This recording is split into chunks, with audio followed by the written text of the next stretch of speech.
So yan guys, 7 minutes na lang oh. Pero ano na yan guys, tawag nito, pangatlong beses na yan.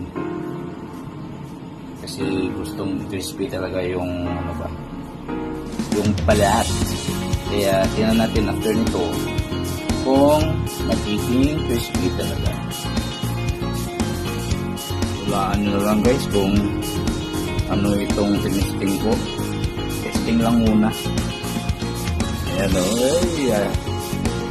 Diba guys, pagka tapos ng ayusin, testing ka agad para malaman kung makaluto o hindi.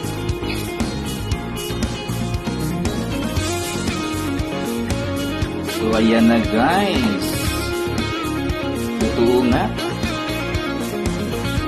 crispy na siya. Malapit na maging chicharon no?